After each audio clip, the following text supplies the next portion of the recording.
بیان کل گزر چکا اور دوسری آج ذکر کی جائے گی۔ دوسری خباثت منافقین کی یہ ہے کہ جب ان لوگوں سے کہا جاتا ہے تم ایمان لے آؤ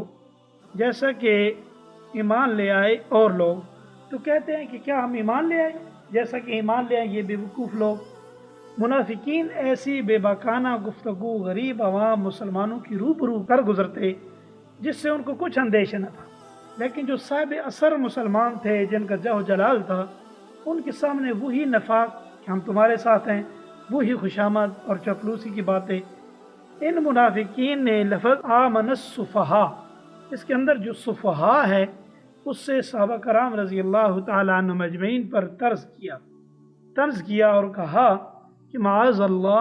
ہم ان بے وقوفوں کی طرح ایمان لے آئیں جو اپنے دنیا اور آخرت دنیا کے نفع نقصان کو بھی نہیں سوچتے۔ یہ اس وقت کے منافقین ہی نہیں بلکہ ہر زمانے کے گمراہوں کا یہ طریقہ رہا، ہر صدی کے اندر ہر زمانے میں یہی ہوتا رہا۔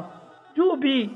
ان بھٹکیوں کو ان منافقوں کو سیدھی راہ دکھائے وہ ان کو بے وقوف اور کم عقل قرار دے دیتے ہیں، مگر قرآنی ارشاد ہے جیسا کہ منافقین مدینہ کے متعلق صحیح اور اٹل تھا اس طرح یہ قرآنی ارشاد اب بھی اور آج بھی اٹل ہے، اور وہ یہ ہے الا انہم هم المفسدون ولکن لا یشعرون، یاد رکھو بے شک یہی ہیں بے وقوف،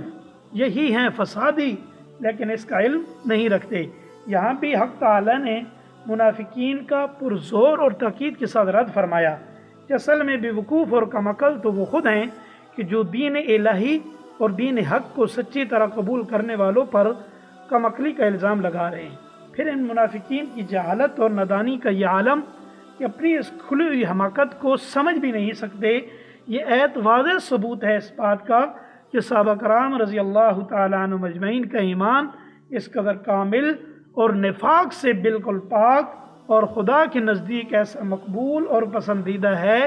کہ اسے منافقین کے سامنے بطور نمونہ پیش کیا گیا۔ نیز اس مومن اور مخلص جماعت کو بے وقوف کہنے والوں کو پرلے درجے کا حمق اور بے وقوف قرار دیا گیا۔ آگے ان منافقین کی تیسری خباثت سیر فرمائی جاتی ہے، ارشاد ہوا وَإِذَا لَقُوا الَّذِينَ آمَنُوا قَالُوا آمَنَّا، جب منافقین ملتے ان لوگوں سے جو ایمان لائے، یعنی جب ان کی ملاقات مسلمانوں سے ہوتی، راہ گزرتی ہوئی مسلمان سے مل گئے تو کہتے ہم ایمان لے آئے۔ وَإِذَا خَلَوْا إِلَى شَيَاطِينِهِمْ، اور جب یہ منافقین اپنے شیطانوں کے پاس تنہائی میں ہوتے تو کہتے ہم تمہارے ساتھ ہیں، ہم تو مسلمانوں سے تو استہزاء کرتے ہیں۔ تو یہاں شیاطین سے مراد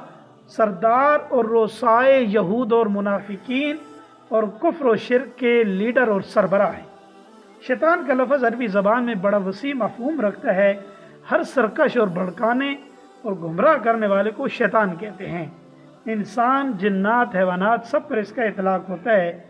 آگے منافقین کی اس احمقانہ بات کا جواب دیا جاتا ہے کہ اللہ یستہزئ بہم ویمدہم فی طغیانہم یعمہون، یعنی یہ منافقین بشعور سمجھتے ہیں کہ ہم دو رخی برت کر مسلمانوں سے استہزاء کرتے ہیں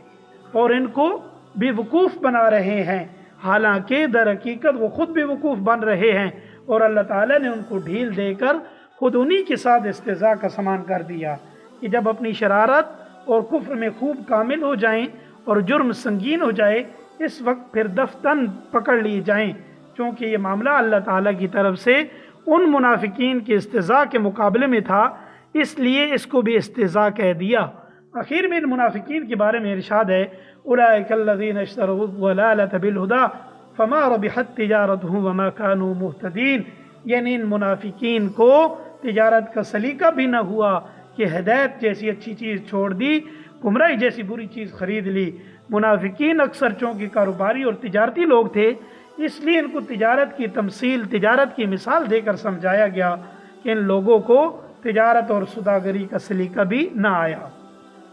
اللہ تعالیٰ سے دعا ہے کہ اللہ تعالیٰ ہم کو دین کی صحیح فہم اور سمجھ عطا فرمائے تاکہ ہم حق کو باطل اور نیک و بد میں تمیز کر سکیں اور حق کو اختیار کریں اور باطل سے گریز کریں۔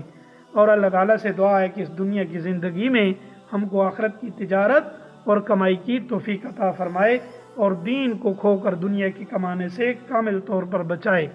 اور آج بھی جو منافق ہمارے ملک میں یا عالم اسلام میں گھسے ہوئی ہیں، ان کی چال بازیوں سے مسلمانوں کی حفاظت فرمائے۔